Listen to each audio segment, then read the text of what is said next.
प्यारे बच्चों नमस्कार। मैं प्रभु दयाल हंस, प्रवक्ता हिंदी, राजकीय वरिष्ठ माध्यमिक विद्यालय होडल, जिला पलवल से। प्यारे विद्यार्थियों, आज हम लेकर के आए हैं कक्षा 10वीं का गद्य खंड और उसमें से पहला पाठ नेताजी का चश्मा, जिसे लिखा है स्वयं प्रकाश जी ने। नेताजी का चश्मा जो पाठ है वो इतना महत्वपूर्ण पाठ है। एक बड़ी सामान्य सी बात इस पाठ के माध्यम से रखी गई है और वो बात है देशभक्ति को किस तरह लोग आम जीवन से निकाल चुके हैं, उसे मजाक की बात समझा जाता है। इस पूरे पाठ के माध्यम से आधुनिक पीढ़ी में जो देशभक्ति के प्रति नकार का भाव है, हालांकि यह पूरी तरह सत्य नहीं है। आज के बच्चों को हम देखते हैं तो ऐसा नहीं है कि वे समय आने पर, अवसर आने पर देशभक्ति पूर्ण बातें नहीं करते, कोई समस्या पैदा करते हैं, ऐसा कहीं कुछ नहीं होता। परंतु एक जो भाव आजादी के दौरान हुआ करता था या आजादी के तुरंत पहले या तुरंत बाद जो भाव हुआ करता था, वह भाव अब देखने को नहीं मिलता। शहीदों की चिताओं पर लगेंगे हर बरस मेले, वतन पर मिटने वालों का यही बाकी निशान होगा। वो जो बात है कि अब केवल उनकी मूर्तियां बना दी जाती हैं, वो भी औपचारिकतावश, कहीं चौराहा देखा रख दिया। अब उनकी साफ सफाई कौन करेगा, क्या करेगा, कौन जिम्मेदारी लेगा कि उनको फूल मालाएं पहनाई जाए, कौन जिम्मेदारी लेगा कि उनके साफ सफाई का समय समय पर ध्यान रखा जाए, उनकी जयंती का, पुण्यतिथि का उनका ध्यान रखा जाए। तो एक औपचारिकता ये होती है कि चलो चौराहों पर मूर्तियां लगा दो और बस हो गई देशभक्ति की भावना पूरी, जबकि ऐसा नहीं है। हमें उस विचार को, जिस विचार को लेकर के हमारे वीर शहीद हुए, उस विचार को आने वाली पीढ़ियों तक पहुंचाना होता है। वो चीज होती है देशभक्ति की भावना। तो यहां हम पूरे पाठ को आज हम मूल रूप में पढ़ेंगे। तो मैं यहां पाठ पढ़ने से पहले स्वयं प्रकाश जी के बारे में एक बार आपको बता देता हूं। स्वयं प्रकाश जी का जीवन परिचय भी आ सकता है, कक्षा 10वीं में लेखकों का जीवन परिचय आता है। स्वयं प्रकाश जी का जन्म 1947 में इंदौर मध्य प्रदेश में हुआ और मैकेनिकल इंजीनियरिंग इन्होंने की। एक बड़ा हिस्सा नौकरी का राजस्थान में इनका व्यतीत हुआ और स्वैच्छिक सेवानिवृत्ति के बाद अभी भोपाल में रहते हैं और वसुधा नाम की पत्रिका का संपादन करते हैं। कहानीकार के रूप में समकालीन कहानी में स्वयं प्रकाश जी एक महत्वपूर्ण हस्ताक्षर है। उनके 13 कहानी संग्रह प्रकाशित हो चुके हैं, जिनमें सूरज कब निकलेगा, आएंगे अच्छे दिन भी, आदमी जात का आदमी, संधान, ये कहानी संग्रह उल्लेखनीय है। उनके बीच में विनय और ईंधन उपन्यास चर्चित रहे हैं। विनय और ईंधन, उन्हें पहल सम्मान मिल चुका है। वनमाली पुरस्कार से उन्हें सम्मानित किया गया, राजस्थान साहित्य अकादमी पुरस्कार आदि से भी उन्हें सम्मानित किया गया है। मध्य वर्गीय जीवन को लेकर के स्वयं प्रकाश जी ने अपनी कहानियां बुनी हैं। सामाजिक जीवन में जाति, संप्रदाय और लिंग के आधार पर जो भेदभाव हो रहा है, उसके खिलाफ उनके विरोध के स्वर दिखाई देते हैं। बड़ी रोचक कहानी कहने की शैली है उनकी।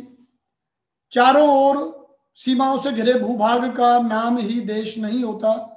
देश बनता है उसमें रहने वाले सभी नागरिकों, नदियों, पहाड़ों, पेड़ पौधों, वनस्पतियों, पशु पक्षियों से और इन सब से प्रेम करने तथा इनकी समृद्धि के लिए प्रयास करने का नाम देशभक्ति है। इस तरह की चीजें इनकी कहानियों में हमें बड़ी स्पष्ट रूप से दिखाई देती है। नेताजी का चश्मा कहानी कैप्टन चश्मे वाले के माध्यम से देश के करोड़ों नागरिकों के योगदान को रेखांकित करती है, जो इस देश के निर्माण में अपने अपने तरीके से योगदान करते हैं। और कहानी तो यह भी कहती है कि उसमें केवल बड़े ही शामिल नहीं होते, बच्चे भी शामिल होते हैं। कहने का तात्पर्य है कि देशभक्ति की जो भावना है वो बड़ों के लिए ही चर्चा का विषय नहीं है, बच्चों के लिए भी चर्चा का विषय है। कितने ही ऐसे उदाहरण हमें इतिहास में भी मिलते हैं जब बच्चों ने अपने देश के लिए, अपनी आजादी के लिए, स्वतंत्रता के लिए अपने जान न्यौछावर कर दी। खुदीराम बोस जी इसका बेहतरीन उदाहरण है। और बिहार जो सेक्रेटरिएट का जॉर्ज पंचम की नाक आप याद करें, उसमें जिक्र आता है, वहां भी तिरंगा फहराने के चक्कर में कितने ही बच्चों ने अपनी जान कुर्बान कर दी देश के लिए। तो इस तरह से प्यारे बच्चों, हम जो ये नेताजी का चश्मा जो पाठ है, इसके ऊपर आज अपनी बात रख रहे हैं। और मैं स्लाइड आपके बीच प्रस्तुत करूंगा, आप उन्हें देखें और कहानी के मूल रूप का आनंद लें। कक्षा 10वीं हिंदी, क्षितिज भाग 2 का गद्य खंड, और उसमें पहला पाठ नेताजी का चश्मा, जिसे लिखा है प्रसिद्ध कहानीकार स्वयं प्रकाश जी ने। प्रस्तुति प्रभुदयाल हंस।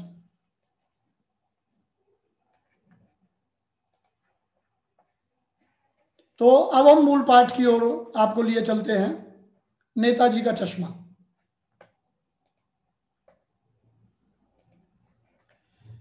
हालदार साहब को हर 15वें दिन, ये ध्यान रखें, प्रश्न आते हैं, हालदार साहब को हर 15वें दिन कंपनी के काम के सिलसिले में उस कस्बे से गुजरना पड़ता था। कोई हालदार साहब नाम के व्यक्ति हैं और हर 15वें दिन अपने कंपनी के काम से, ये भी ध्यान रखें किस काम से जाते थे वो, कंपनी के काम से, और एक कस्बा है, उस कस्बे से उन्हें गुजरना पड़ता था। कस्बा बहुत बड़ा नहीं था, जिसे पक्का मकान कहा जा सके वैसे कुछ ही मकान, और जिसे बाजार कहा जा सके वैसा एक ही बाजार था। कहने का तात्पर्य, पक्के मकानों के नाम पे गिनती के मकान थे और बाजार के नाम पे एक ही बाजार था।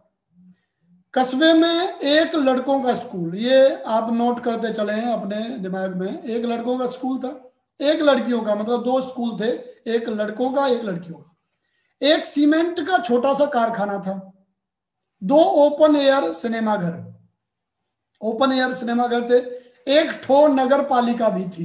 एक ठो, ठो जो शब्द है इधर हम देखते हैं भोजपुरी वगैरह में काफी इसका उपयोग किया जाता है। एक ठो मतलब एक नगर पालिका थी। यहाँ ठो का कोई विशेष अलग से अर्थ ना लेकर के, एक ठो से तात्पर्य एक ही नगर पालिका थी या मात्र एक नगर पालिका थी, आप जैसे भी लेना चाहें, ठो का अलग से कोई अर्थ नहीं बनता है। नगर पालिका थी तो कुछ ना कुछ करती भी रहती थी। कभी कोई सड़क पक्की करवा दी, कभी कुछ पेशाब घर बनवा दिए, कभी कबूतरों की छतरी बनवा दी, तो कभी कवि सम्मेलन करवा दिया। इसी नगर पालिका के किसी उत्साही बोर्ड या प्रशासनिक अधिकारी ने एक बार शहर के मुख्य बाजार के मुख्य चौराहे पर नेताजी सुभाष चंद्र बोस की एक संगमरमर की प्रतिमा लगवा दी। यह कहानी उसी प्रतिमा के बारे में है, बल्कि उसके भी एक छोटे से हिस्से के बारे में। तो अब क्या हुआ, कस्बे का जिक्र है, हालदार साहब हर 15वें दिन उस कस्बे से गुजरते हैं। कस्बा बहुत मामूली सा कस्बा है, बहुत आधुनिकता उसमें दिखाई नहीं देती। लड़कों लड़कियों का एक एक स्कूल है, एक छोटा सा सीमेंट का कारखाना है, 2 ओपन एयर सिनेमा घर है, एक नगर पालिका है, और नगर पालिका कुछ ना कुछ करती थी। उस नगर पालिका का कोई अधिकारी एक बार ऐसा आया कि उसने उस बाजार, जो एक ही बाजार है, उसके मुख्य बाजार के चौराहे पर नेताजी की संगमरमर की एक प्रतिमा लगवा दी। ये ध्यान रखें, एक तो प्रतिमा किसकी थी, तो नेताजी सुभाष चंद्र बोस की, और किसकी बनी हुई थी, तो संगमरमर पत्थर की। ये ध्यान रखें। ये प्रश्न जब मैं आगे अंत में जब प्रश्न आपके समक्ष रखूंगा तो ये चीजें काम आएंगी। तो प्रतिमा किसकी बनी हुई थी, संगमरमर की। यह कहानी उसी प्रतिमा के बारे में है, बल्कि उसके भी एक छोटे से हिस्से के बारे में। छोटा सा हिस्सा क्या है, छोटा सा हिस्सा है चश्मा। पूरी बात तो पता नहीं, लेकिन लगता है कि देश के अच्छे मूर्तिकारों की जानकारी नहीं होने और अच्छी मूर्ति की लागत, लागत से तात्पर्य उसे बनाने की जो कीमत है, उसमें खर्चा कितना आएगा, उसका अनुमान और उपलब्ध बजट से कहीं बहुत ज्यादा होने के कारण काफी समय ऊहापोह, ऊहापोह का मतलब होता है कश्मकश, करें ना करें, दुविधा की स्थिति, और चिट्ठी पत्री में बर्बाद हुआ होगा। और बोर्ड की शासनावधि, शासन करने का जो समय था, वो समाप्त होने की घड़ियों में किसी स्थानीय कलाकार को ही अवसर देने का निर्णय किया गया होगा। मूर्ति को कैसे बनवाया गया, इतनी जल्दबाजी क्यों की गई, तो उसका जो कारण है, यहाँ 2-3 कारण उसमें आए हैं। पहला, अच्छे मूर्तिकारों की जानकारी नहीं होगी नगर पालिका के लोगों को, अधिकारियों को। दूसरा, जो अच्छी मूर्ति बनवाने के लिए जो लागत होती है वो ज्यादा आती है, और बजट हो सकता है उपलब्ध ना रहा हो, या बजट दें ना दें ये कश्मकश रही हो, चिट्ठी पत्री में काफी समय बर्बाद हुआ होगा। फिर एक बात ये भी आ सकती है कि जो नगर पालिका है उसका समय समाप्त होने को होगा, तो इसलिए उन्होंने क्या किया, एक स्थानीय कलाकार को ढूंढकर उसे ही मूर्ति बनाने का ठेका दे दिया। और वो व्यक्ति कौन थे?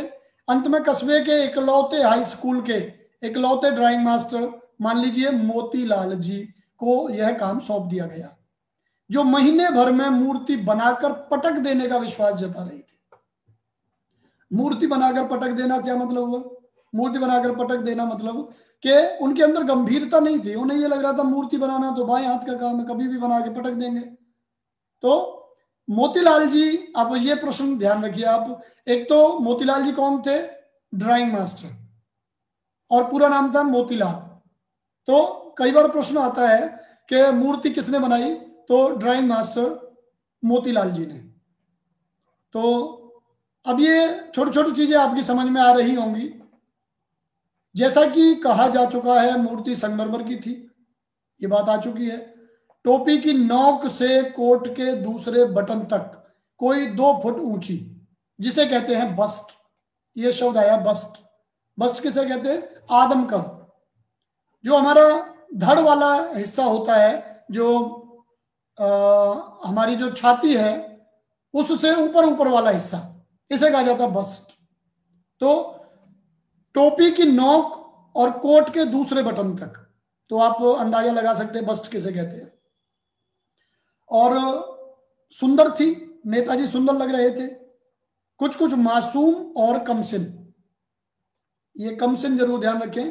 कमसिन का तात्पर्य होता है कम उम्र का। कम माने तो कम ही हो गया थोड़ा, और सिन उम्र के लिए, आयु के लिए आता है। कमसिन माने कम उम्र के। अब मोतीलाल जी ने मूर्ति बना दी। वो तो पहले ही कह रहे थे कि जल्दी बना के पटक देंगे। बस्ट के रूप में बनाई, कोट का जो बटन है दूसरा वहां तक 2 फुट की लगभग ऊंचाई। और लेकिन नेताजी सुंदर तो लग रहे थे पर बहुत मासूम और कम सिन, मतलब उनकी जो शक्ल है वो बहुत ज्यादा नेताजी से नहीं मिल रही थी, और फौजी वर्दी में थे। ये भी पूछा जा सकता है कि मूर्ति जो है कैसी वर्दी में थी, तो फौजी वर्दी में।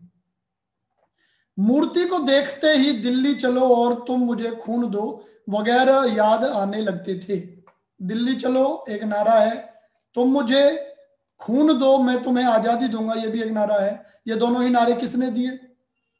ये दोनों ही नारे नेताजी सुभाष चंद्र बोस ने दिए।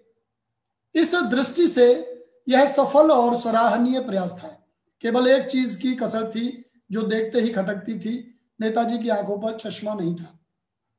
यानी चश्मा तो था लेकिन संगमरमर का नहीं था। एक सामान्य और सचमुच के चश्मे का चौड़ा काला फ्रेम मूर्ति को पहना दिया गया था।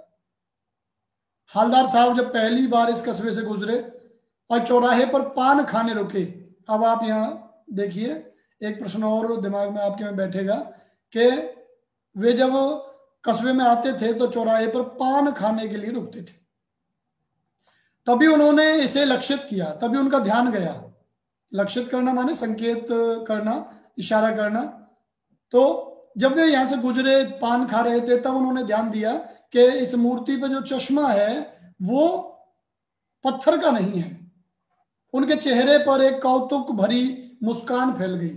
वाह भाई, ये आइडिया भी ठीक है। मूर्ति पत्थर की लेकिन चश्मा रियल, वास्तविक। तो ये एक आश्चर्य की बात थी। उन्हें लग रहा था कि यार ये क्या मामला है, मूर्ति जब पत्थर की है तो चश्मा भी पत्थर का होना चाहिए था। तो इसलिए उन्हें कौतुक भरी जिज्ञासापूर्ण मुस्कान उनके चेहरे पर दौड़ गई। उन्हें लगा कि कमाल की बात है, ऐसा कैसे हुआ होगा। जीप कस्बा छोड़कर आगे बढ़ गई, तब भी हालदार साहब इस मूर्ति के बारे में ही सोचते रहे और अंत में इस निष्कर्ष पर पहुंचे कि कुल मिलाकर कस्बे के नागरिकों का यह प्रयास सराहनीय ही कहा जाना चाहिए। कौन सा प्रयास? कि मूर्ति पे चश्मा है, ये बड़ी बात है। अब वो किसका है पत्थर का होता तो और भी अच्छा होता, मूर्ति भी पत्थर की थी, चश्मा भी पत्थर का, तो थोड़ा अच्छा लगता है। लेकिन रियल भी यदि लगाया गया है तो इस प्रयास की तारीफ की जानी चाहिए, प्रशंसा की जानी चाहिए। महत्व मूर्ति के रंग रूप या कद का नहीं, उस भावना का है। वरना तो देशभक्ति भी आजकल मजाक की चीज होती जा रही है। ये एक बहुत महत्वपूर्ण बात इन दो पंक्तियों में कही गई कि महत्व मूर्ति के रंग रूप या कद का नहीं है, या उसमें चश्मा नकली है कि असली है, इसका नहीं है। महत्व है उस भावना का, जिस भावना के तहत, देशभक्ति की जो भावना है उसके तहत ये मूर्ति यहाँ चौराहे पर लगाई गई। क्योंकि आज के समय में देशभक्ति को लोग मजाक की चीज मानते जा रहे हैं। दूसरी बार जब हवलदार साहब उधर से गुजरे तो उन्हें मूर्ति में कुछ अंतर दिखाई दिया। ध्यान से देखा तो पाया कि चश्मा दूसरा है। पहले तो मोटे फ्रेम वाला चौकोर चश्मा था,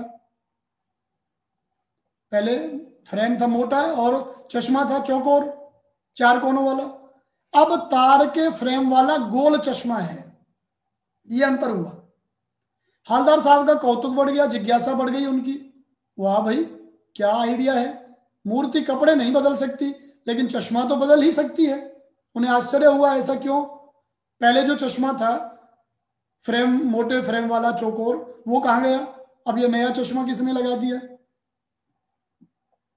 तीसरी बार वो आए तो फिर नया चश्मा था। हवलदार साहब की आदत पड़ गई हर बार कस्बे से गुजरते समय चौराहे पर रुकना, पान खाना और मूर्ति को ध्यान से देखना।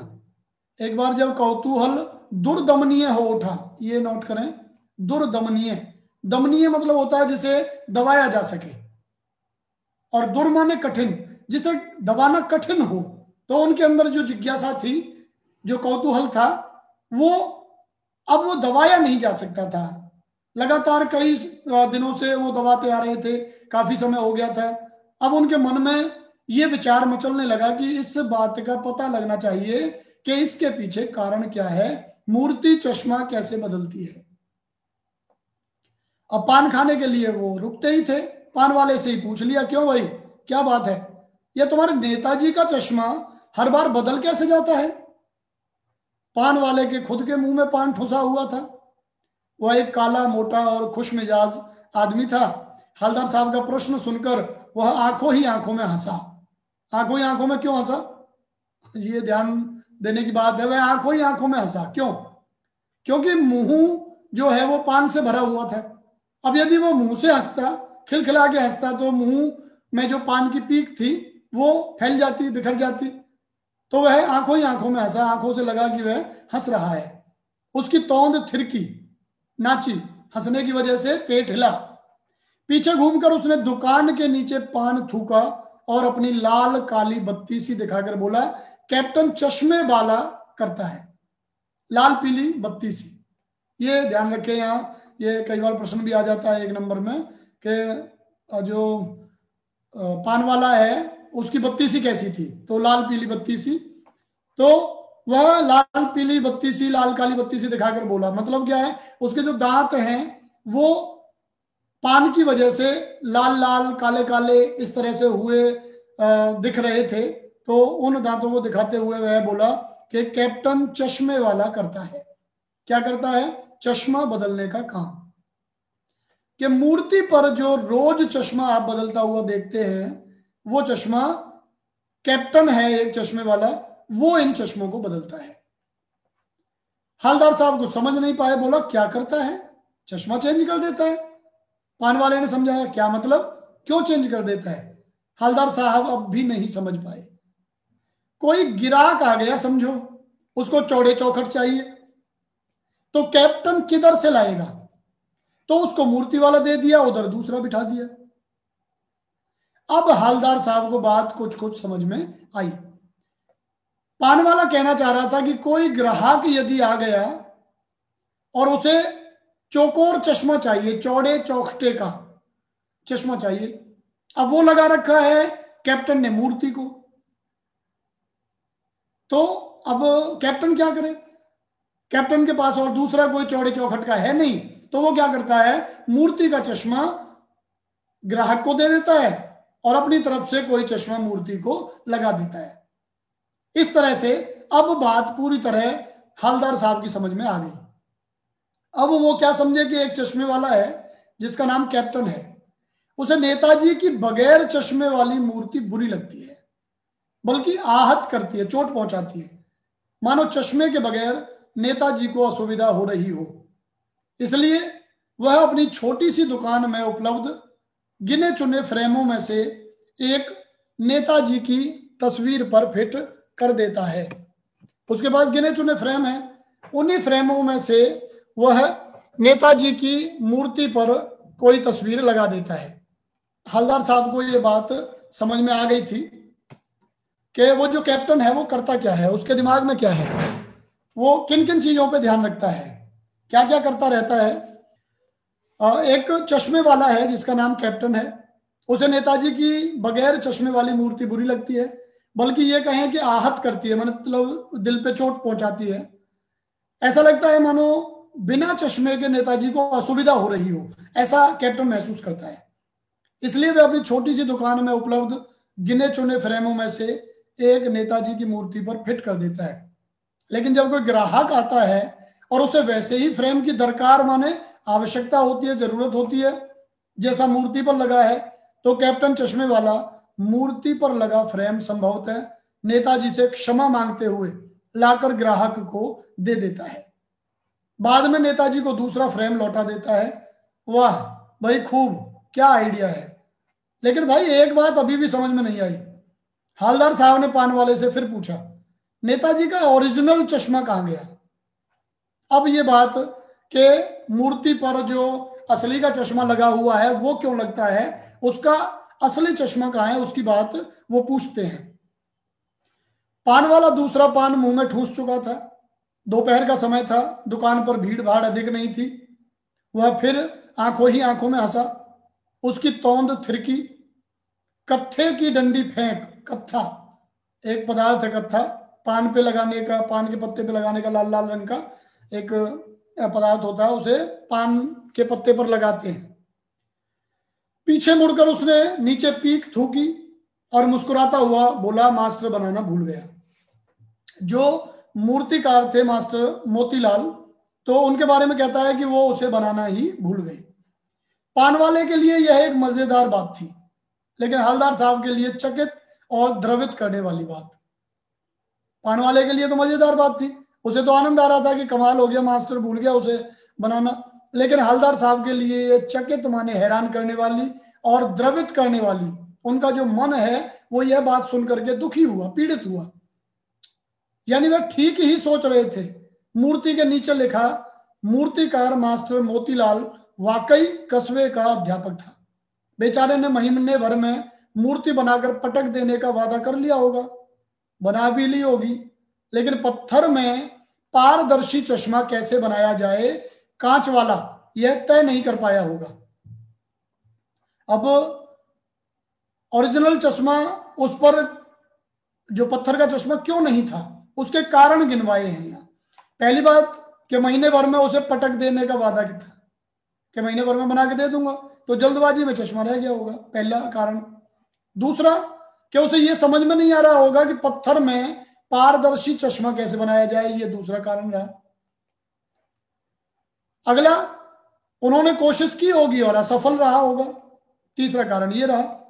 चौथा, बनाते बनाते कुछ और बारीकी के चक्कर में चश्मा टूट गया होगा, या पत्थर का चश्मा अलग से बनाकर फिट किया होगा और वह निकल गया होगा। इस तरह से ये 4-5 कारण दिखाई देते हैं कि इन कारणों की वजह से मूर्ति को पत्थर वाला चश्मा नहीं लग पाया और मजबूरन फिर असली चश्मा मूर्ति को लगाना पड़ा।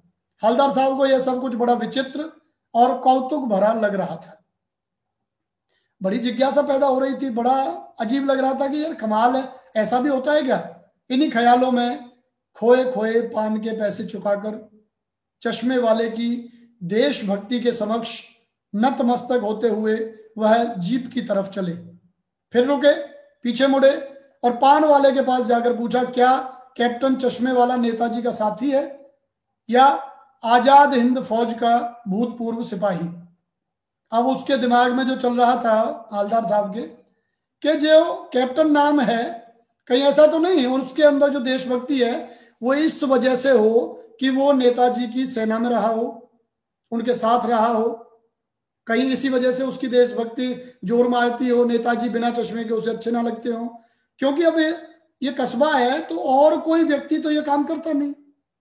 यदि कैप्टन करता है तो हो सकता है कि वह नेताजी का कोई साथी रहा होगा। पान वाला नया पान खा रहा था।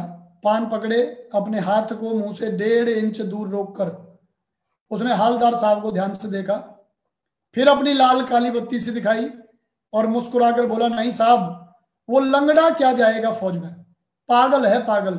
वो देखो वो आ रहा है, आप उसी से बात कर लो, फोटो वोटो छपवा दो उसका कहीं। अब पान वाले का भी मन भर गया था बात करने से। उसे लगा कि ये प्रश्न पूछे ही जा रहे हैं, और फिर वो हंस करके कैप्टन के बारे में बताता है कि वो लंगड़ा क्या जाएगा फौज में। मतलब जो कैप्टन है चश्मे वाला, उसके एक पैर में कोई दिक्कत है, खराब है, और इसलिए फौज में तो वो जा नहीं सकता। दूसरा, लोग उसे पागल कहते हैं।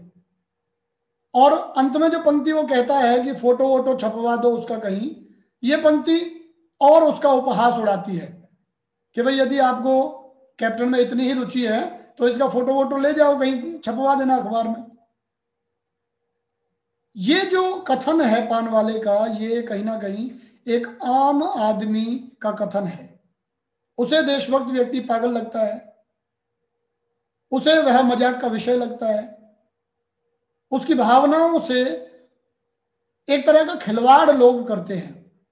हालदार साहब को पान वाले द्वारा एक देशभक्त का इस तरह मजाक उड़ाया जाना अच्छा नहीं लगा। मुड़कर देखा तो अवाक रह गए, अवाक, मौन, चुप। एक बेहद बूढ़ा मरियल सा लंगड़ा आदमी, ये उसकी विशेषता है कैप्टन की। बूढ़ा है, मरियल सा है और लंगड़ा है। सिर पर गांधी टोपी है, आंखों पर काला चश्मा, और एक हाथ में एक छोटी सी संदूकची और दूसरे हाथ में एक बांस पर टंगे बहुत से चश्मे लिए अभी अभी एक गली से निकला था, और अब एक बंद दुकान के सामने सहारे अपना बांस टिका रहा था। तो इस बेचारे की दुकान भी नहीं, फेरी लगाता है। हालदार साहब चक्कर में पड़ गए, पूछना चाहते थे इसे कैप्टन क्यों कहते हैं, क्या यही इसका वास्तविक नाम है, लेकिन पान वाले ने साफ बता दिया था कि अब वह इस बारे में और बात करने को तैयार नहीं। ड्राइवर भी बेचैन हो रहा था। ड्राइवर कौन? ये ड्राइवर हालदार साहब जिस गाड़ी से आते थे उसका ड्राइवर। उसे भी लग रहा था साहब यहाँ बातों में लग गए, आगे चलें, काम भी था। हालदार साहब जीप में बैठकर चले गए। अब आप देखिए, एक तो ये ध्यान रखें कि ये आ जाता है कई बार कि कैप्टन का चरित्र चित्रण करें। प्रश्न आ जाता है कई बार कि कैप्टन के बारे में बताएं, उसका वर्णन करें। तो ये ध्यान रखने की बात है, बेहद बूढ़ा मरियल सा लंगड़ा आदमी, सिर पर गांधी टोपी और आंखों पर काला चश्मा, एक हाथ में छोटी सी संदूकची, एक बॉक्स, और दूसरे हाथ में एक बांस पर टंगे बहुत से चश्मे। ये उसकी विशेषता थी। 2 साल तक हालदार साहब अपने काम के सिलसिले में उस कस्बे से गुजरते रहे और नेताजी की मूर्ति में पर बदलते हुए चश्मों को देखते रहे। कभी गोल चश्मा होता तो कभी चौकोर, कभी लाल, कभी काला, कभी धूप का चश्मा, कभी बड़े कांचों वाला गोगो चश्मा, पर कोई ना कोई चश्मा होता जरूर।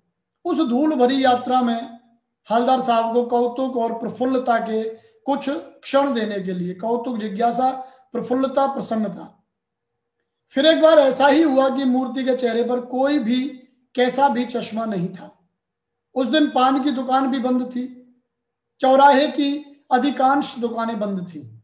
अगली बार भी मूर्ति की आंखों पर चश्मा नहीं था। हालदार साहब ने पान खाया और धीरे से पान वाले से पूछा, क्यों भाई, क्या बात है, आज तुम्हारे नेताजी की आंखों पर चश्मा नहीं है? पान वाला उदास हो गया। उसने पीछे मुड़कर मुंह का पान नीचे थूका और सिर झुकाकर अपनी धोती के सिरे से आंखें पोंछता हुआ बोला, साहब कैप्टन मर गया। और कुछ नहीं पूछ पाए हालदार साहब। कुछ पल चुपचाप खड़े रहे, फिर पान के पैसे चुकाकर जीप में आ बैठे और रवाना हो गए। ये जो घटना है, साहब कैप्टन मर गया, अब ये बात हालदार साहब को बेहद चोट पहुंचाती है। हालदार साहब के एक तरह से कहें तो दिल टूट जाता है उनका। जब ये बात कही गई कैप्टन मर गया, तो एक व्यक्ति के मरने का दुख और दूसरी तरफ एक देशभक्त के मरने का दुख। तीसरा एक दुख और था कि एक व्यक्ति यदि मर गया तो क्या देशभक्ति समाप्त हो गई? इस पूरे कस्बे में कोई ऐसा व्यक्ति नहीं मिला जो उस मूर्ति पर कोई चश्मा लगा सके, नेताजी की मूर्ति पर अपनी तरफ से, अपने प्रयासों से कोई चश्मा लगा सके। हालदार साहब को यह लगा कि कैप्टन मरने का मतलब देशभक्ति समाप्त हो जाना, और इसलिए वे बोले नहीं, कुछ पूछ नहीं पाए और चुपचाप जीप में बैठ लिए और रवाना हो गए। बार बार सोचते क्या होगा उस कौम का जो अपने देश की खातिर घर गृहस्थी, जवानी, जिंदगी सब कुछ होम देने वालों पर भी हंसती है और अपने लिए बिकने के मौके ढूंढती है। वे दुखी हो गए। क्रांतिकारियों के बारे में सोचें, देशभक्तों के बारे में सोचें। सरफरोशी की तमन्ना अब हमारे दिल में है, देखना है जोर कितना बाजुए कातिल में है। वक्त आने दे, बता देंगे तुझे ए आसमां, हम अभी से क्या बताएं क्या हमारे दिल में है।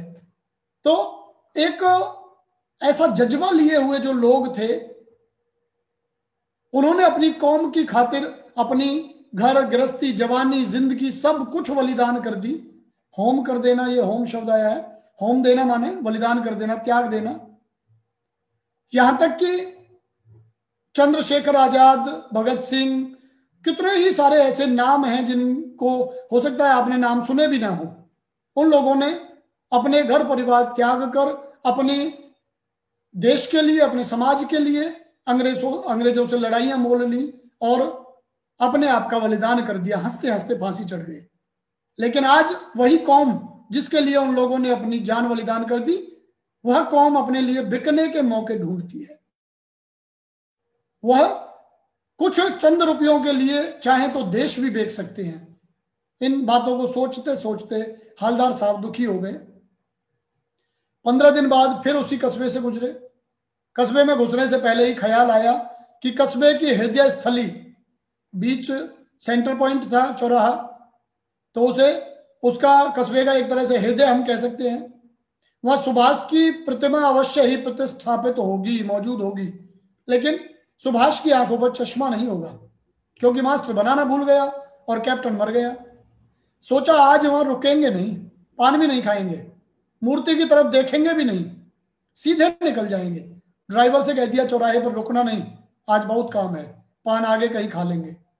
एक बड़े दुखी हृदय से और हालदार साहब ने ड्राइवर को यह बात कही। लेकिन आदत से मजबूर आंखें चौराहा आते ही मूर्ति की तरफ उठ गई। कुछ ऐसा देखा कि चीखे, रोको। जीप स्पीड में थी। ड्राइवर ने जोर से ब्रेक मारे। रास्ता चलते लोग देखने लगे। जीप रुकते न रुकते हालदार साहब जीप से कूदकर तेज तेज कदमों से मूर्ति की तरफ लपके और उसके ठीक सामने जाकर अटेंशन में खड़े हो गए, सावधान की मुद्रा में खड़े हो गए। मूर्ति की आंखों पर सरकंडे से बना छोटा सा चश्मा रखा हुआ था। अटेंशन की जो मुद्रा उनकी बन गई, क्यों? कि मूर्ति पर उन्होंने एक चश्मा देख लिया, और चश्मा सरकंडे का बना, छोटा सा चश्मा जैसा बच्चे बना लेते हैं। हालदार साहब भावुक हैं, इतनी सी बात पर उनकी आंखें भर आई। उन्हें तो यह लग रहा था कि नेताजी की जो मूर्ति है वो उन्हें बिना चश्मे के दिखाई देगी, उन्हें दुख पहुंचेगा, और इसलिए उन्होंने ड्राइवर से कहा कि यहां रुकने की आवश्यकता नहीं है। लेकिन जैसे ही सरकंडे का बना छोटा सा चश्मा दिखाई दिया, उन्होंने जीप को एकदम से रुकवाया और मूर्ति के सामने अटेंशन की मुद्रा में जाकर खड़े हो गए। ये बात एक तो ये बताती है कि जो हालदार साहब है वो बड़े भावुक व्यक्ति हैं। एक सामान्य सी बात लोगों को लग सकती है कि मूर्ति पर सरकंडे का चश्मा है, लेकिन हवलदार साहब क्योंकि बहुत भावुक हैं, देशभक्त हैं, उनको यह छोटी बात नहीं लगती। उन्हें तो अब तक ये लग रहा था कि कैप्टन मर गया तो मतलब कस्बे की देशभक्ति समाप्त हो गई। पर जैसे ही उन्हें सरकंडे का बना छोटा चश्मा दिखाई दिया, उन्हें यह लगा कि कस्बे में देशभक्ति समाप्त नहीं हुई है। और क्योंकि चश्मा रियल नहीं है, असली नहीं है, किसी बच्चे के द्वारा बनाया हुआ सरकंडे का चश्मा है, तो निश्चित रूप से किसी बच्चे के अंदर वही देशभक्ति की भावना जो उस लंगड़े बूढ़े मरियल पान चश्मे वाले में थी, वही भावना एक छोटे से बच्चे में मौजूद है। तो हम उम्मीद करते हैं कि हमारी आने वाली पीढ़ी देशभक्ति की भावना से वंचित नहीं रहेगी। इस छोटी सी बात पर जो हवलदार साहब हैं उनकी आंखें भर आई, वो भावुक हो गए। तो प्यारे विद्यार्थियों, ये मूल पाठ हमने आपके बीच प्रस्तुत किया और अब बारी है, आप अपने कापी पेन निकाल लें। कुछ प्रश्न चुने हैं हमने पिछली परीक्षाओं में जो आए, बोर्ड परीक्षाओं में, और एक एक करके मैं उन प्रश्नों को आपके सामने प्रस्तुत करूंगा। आप चाहें तो कॉपी में उनके उत्तर लिख लें, आप चाहें तो कमेंट बॉक्स में उनके उत्तर दे सकते हैं। इस तरह से पाठ का पढ़ना सार्थक हो जाएगा और आपने कितना पाठ पढ़ा है मुझे भी पता लग जाएगा कि आपने क्या किया है, कैसे किया है। तो आप यदि तैयार हैं तो मुझे बताइए, मैं प्रश्न पढ़ना शुरू करता हूं। 2017 में ये जो कोड था, पेपर कोड, उसमें ये पहला प्रश्न आया था, नेताजी की मूर्ति वाले कस्बे से हवलदार साहब कब गुजरते थे? नेताजी की मूर्ति वाले कस्बे से हवलदार साहब कब गुजरते थे? अब ऑप्शन देख लें।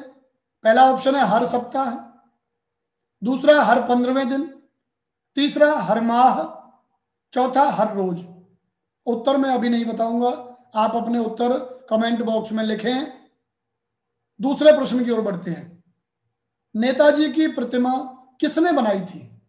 2017 में बी पेपर कोड में ये आया था, नेताजी की प्रतिमा किसने बनाई थी? आप लोगों को तो पता होगा, अभी पढ़ के चुके हैं हम दोनों चीजें। और ये तो पहला वाला प्रश्न तो पहली ही पंक्ति से गुजरता है। ऑप्शन है दूसरे वाले के, ड्राइवर ने बनाई, पान वाले ने, थानेदार ने या ड्राइंग मास्टर ने। आप अपना उत्तर कमेंट बॉक्स में दें, मैं अभी उत्तर नहीं दे रहा हूं। सुभाष चंद्र बोस की प्रतिमा में क्या कमी रह गई थी?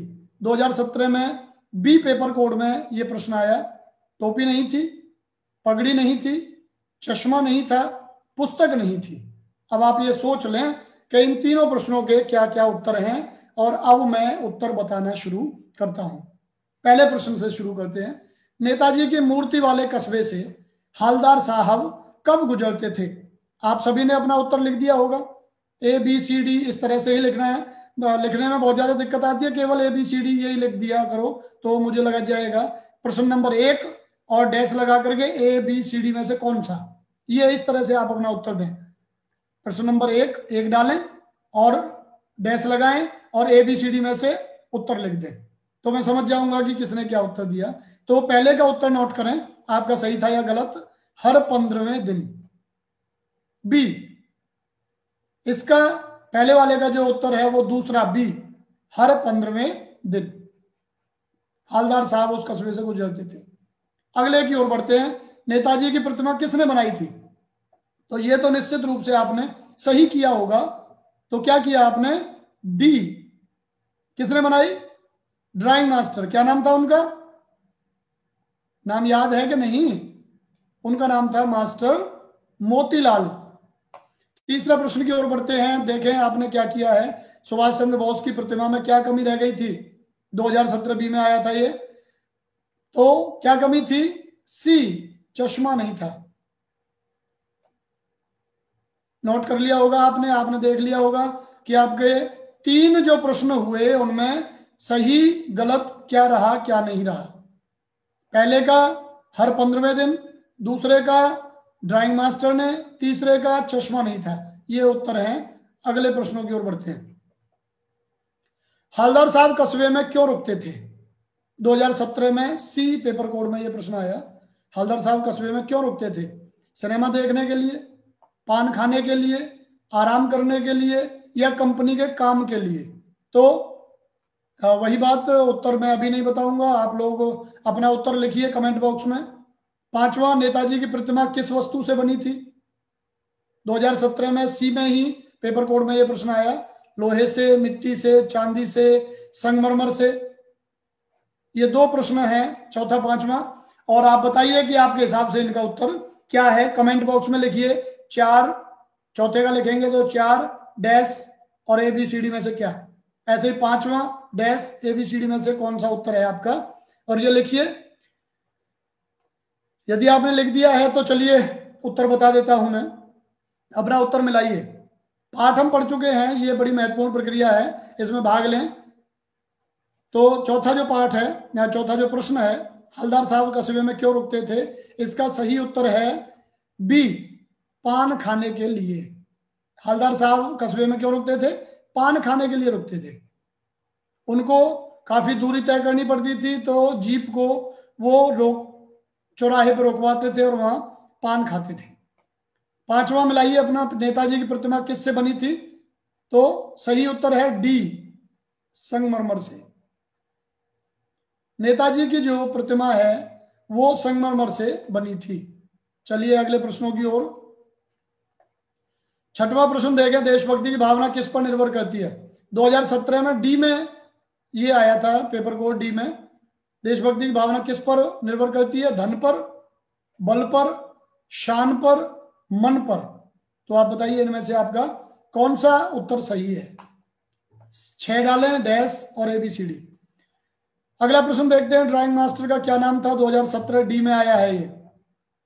तो उत्तर पहला मोतीलाल, दूसरा ज्योतिलाल, तीसरा प्रेमपाल और चौथा जगतपाल।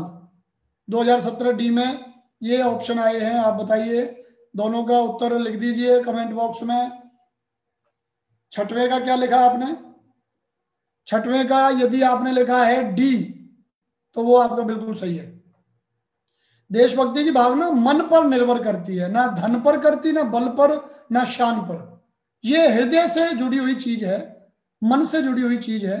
इसलिए देशभक्ति की भावना, जो छठवां प्रश्न है, इसका सही उत्तर डी, मन पर।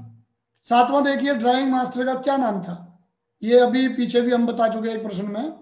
तो अब हम देखते हैं आपने क्या किया है। इसका सही उत्तर है A, Motilal. Drawing master Motilal. चलिए, आपने यदि सही किया है तो बहुत अच्छे, शाबाशी आपको। आठवां प्रश्न देखते हैं, चश्मे वाले की देशभक्ति के प्रति नतमस्तक कौन था? देशभक्ति के प्रति नतमस्तक कौन था? तो कौन नतमस्तक था? पानवाला, हलदार साहब, कैप्टन, पूरा देश। तो ये आपको बताना है कि देशभक्ति के प्रति नतमस्तक कौन था।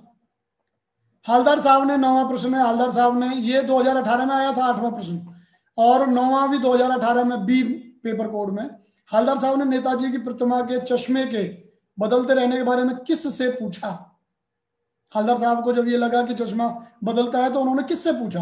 ड्राइवर से, चाय वाले से, पान वाले से, कैप्टन से। तो बताइए, आपने उत्तर लिख दिया होगा तो मैं बता रहा हूं। 8वें का सही उत्तर क्या है? कौन नतमस्तक था? बी, हलदार साहब। 9वें का, हलदार साहब ने किससे पूछा कि ये चश्मे क्यों बदलते हैं? तो उत्तर है पान वाले से। ये बड़े महत्वपूर्ण प्रश्न हैं। आप लोग यदि इसे ढंग से देखते हैं, ढंग से समझते हैं, तो निश्चित रूप से इनमें से 1, 2, 4 नंबर का जो भी आएगा वो आप कर सकते हैं। 10वां प्रश्न, नेताजी का चश्मा पाठ में पान वाले के उदास होने का क्या कारण था? 18C में आया है। मूर्ति पर चश्मा ना होना, कैप्टन की मृत्यु, सच्चे देशभक्तों की कमी, पान की बिक्री ना होना। 4 ऑप्शन है। पान वाले का उदासी का कारण बताना है। पान वाले के अनुसार नेताजी की मूर्ति का ओरिजिनल चश्मा कहां गया? 2018 डी में आया ये प्रश्न। तो क्या बताया था? पान वाले ने ग्राहक को दे दिया, मास्टर जी बनाना भूल गए, गिरकर टूट गया, या किसी ने चुरा लिया। तो अपने अपने उत्तर आपने लिख दिए होंगे। उत्तर बताऊं? चलिए नोट करिए। 10वें का जो है नेताजी का चश्मा पाठ में पानवाले के उदासी का कारण क्या था? कैप्टन की मृत्यु। नोट कर लें, कैप्टन की मृत्यु। पानवाले के अनुसार नेताजी की मूर्ति का ओरिजिनल चश्मा कहां गया? ग्राहक को दे दिया, मास्टर जी बनाना भूल गए, गिरकर टूट गया, या किसी ने चुरा लिया। तो एक ऑप्शन ये सही है कि उनका जो ओरिजिनल चश्मा था ना मूर्ति का, पत्थर वाला, वो मास्टर जी बनाना भूल गए थे। ये बात पान वाले ने हवलदार साहब को बताई। अगले प्रश्नों की ओर बढ़ते हैं। नेताजी की मूर्ति किस मूर्तिकार ने बनाई थी 2019 में? ए पेपर कोड में ये प्रश्न आया और इसका उत्तर आप स्वयं दें क्योंकि ये पहले भी आ चुका है। 13वां देखें, नेताजी की मूर्ति पर बार बार चश्मा कौन बदल रहा था? 2019 बी में ये प्रश्न आया। इसका उत्तर अब आप कमेंट बॉक्स में लिखिए। दोनों का उत्तर आप कमेंट बॉक्स में लिखिए। नेताजी की मूर्ति किस मूर्तिकार ने बनाई, नाम लिखिए उनका, और नेताजी की मूर्ति पर बार बार चश्मा कौन बदल रहा था, उनका भी नाम लिखिए।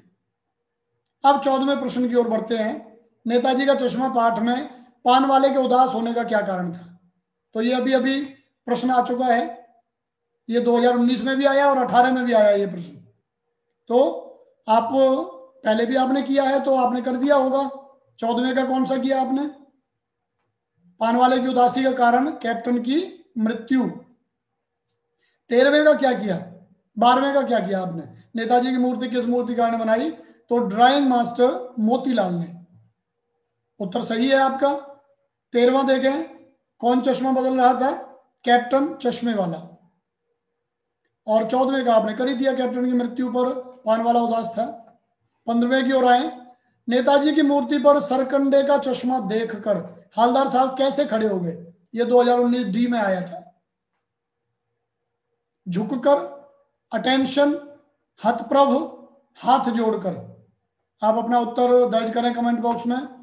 16वां, हवलदार साहब कस्बे में क्यों रुकते थे? 2020 में आया ए पेपर कोड में, हवलदार साहब कस्बे में क्यों रुकते थे? आप ही बताएंगे, मैं नहीं बताऊंगा। मूर्ति में नेताजी किस वर्दी में दिखाई दे रहे थे? 2020 बी। तो ये 3 प्रश्न और हो गए आपके आगे। 15वें का क्या उत्तर लगाया आपने?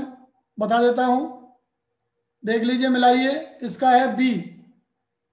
हवलदार साहब को जब यह दिखाई दिया सरकंडे का चश्मा लगा हुआ है तो वो गए और सावधान की मुद्रा में मूर्ति के आगे खड़े हो गए।